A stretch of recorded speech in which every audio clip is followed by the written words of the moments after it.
Hey all, this is Andy from Sense with Andy. So a bit unscripted today. Actually, it's unscripted every single day. Today, I wanted to talk about two things: Ben Shelton's ridiculously nice serve, and also decision making. So first of all, just for fun, I saw Ben Shelton hitting, I think it was versus Tommy Paul, hitting two 149-mile-an-hour serves, and I'm gonna bring my racket real quickly. So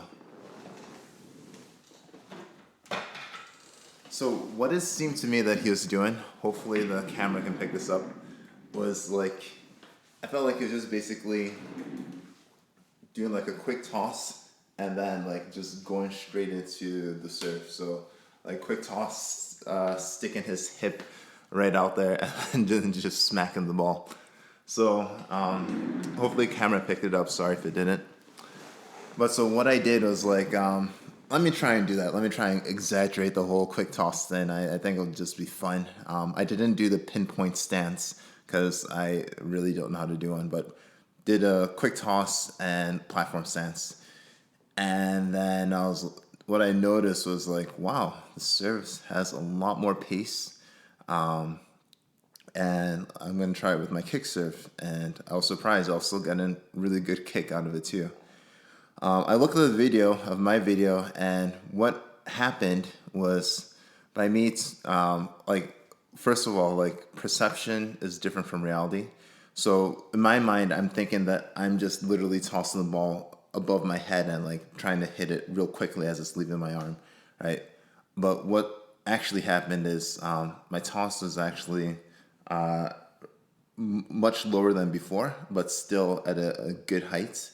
And by the fact that I'm tossing it lower, tossing it more out in front, I don't have that as much of a hitch that I normally do. So I'm creating a smoother swing, and then also not I can't remember what the word is when you is it a pancake or whatever it is where like I open up the racket face too much, and I think I open up the racket face too much when I have way too much time, right? I toss the ball all the way up to the ceiling, right? But if I don't have that much time, like if I'm just doing a quick toss, then I tend to just go straight into my racket drop and up towards the ball. So that's the first thing, right? So next, we're gonna talk about decision making. I'm gonna show this play real quickly. I was playing against the Spin Doctor, my good buddy. This was from yesterday. So rolling the tape. So I hit a good serve, and I'm just gonna pause it, and we're gonna see that he lobbed the ball back and lobbed it back deep. And I have in my mind here, I have three different choices. First choice would be to lob the ball back at a similar angle that he hit it, right? So the safe choice, right? Second choice would be to do go pretty aggressive swing, but hit it with loads of topspin. So again, this is more like a deep rally ground stroke. And the third choice would be to flat out smack the ball flat, go for the kill with this shot. So those are choices A, B, and C. First of all, think of what do you think is the one that I did, right? And what do you think is a smart choice, right? So the one that I did was C. I smacked the ball as hard as I could, not as hard as I could, but pretty hard, flat. And this was at 6-5. I was up in the tiebreaker, and I hit it, and it was just long, so he tied it up at 6-6. Do you think that was a smart choice, the best choice, percentage tennis? And the real answer is that it depends. It depends on you as a player. It depends on your opponent. It depends on conditions of the day. And at the time, like you're not thinking about all of this stuff. I think you just reacting. I was just reacting what felt most natural.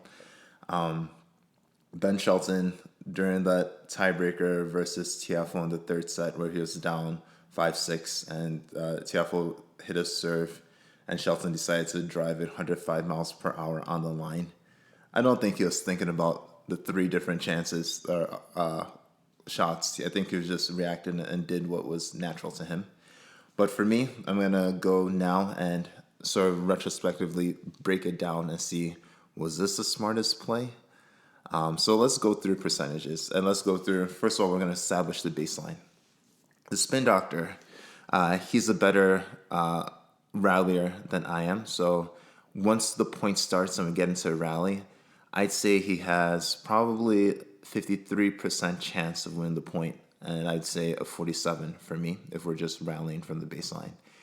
My rallies have gotten better. I feel like before it would have been more like a 55-45, but now maybe 53-47. But still an advantage for him, right? So now we established that.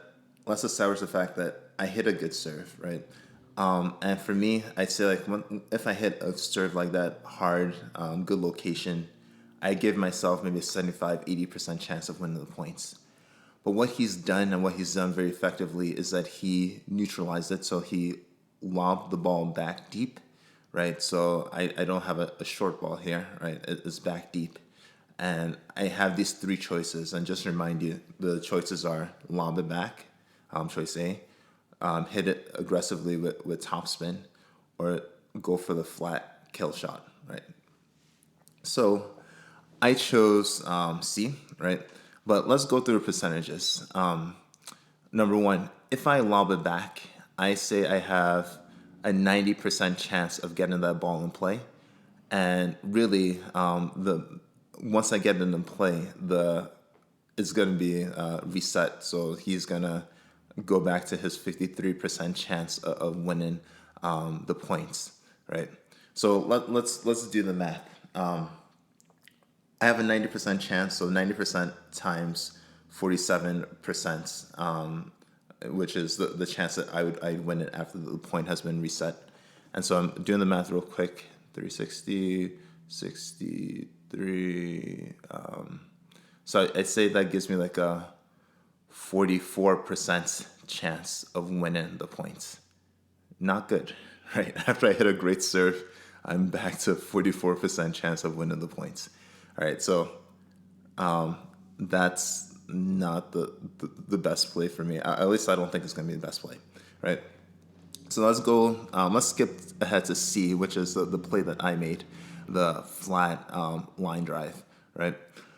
I hit that shot well, and I think in general, with a high lob, I say like there's a 90% chance that I get that high lob in. I hit the high lob in. But with a flat line drive from that position, because I hit it well, I know that I have probably I get it in like 3 out of 4 times, 75% of the time. Now, given my opponent, he doesn't like the balls hard and low. I think he does much better when there's a spin component or when it's higher up. So I would say I'd have an 80% chance of winning the points if I get that hard flat ball in, right? So now we're gonna multiply the two. This conditional probability. So 75% times 80%. That gives me a 60% chance of winning the points if I go for the flat hard ball, right? And compare that to 44% chance if I go for that lob back, right? And we see that, yes, the flat hard ball would win in terms of giving me the highest probability of success versus just lobbing it back deep. So now let's go to option B, which is what I think the spin doctor would do if he were in my position, right? Because he hits that spin, heavy topspin, aggressive ground stroke really well. For me, I hit it pretty okay, and it's in theory it's a safer shot, but just due to my own mechanics, I'd say I'd be able to get that in 75% of the time. So similar to my flat hard ground stroke, right? But the difference is that I'm feeding into his strength. And so I don't think, even though I'm hitting that aggressive topspin stroke, it's not going to really help my probability of winning that point too much.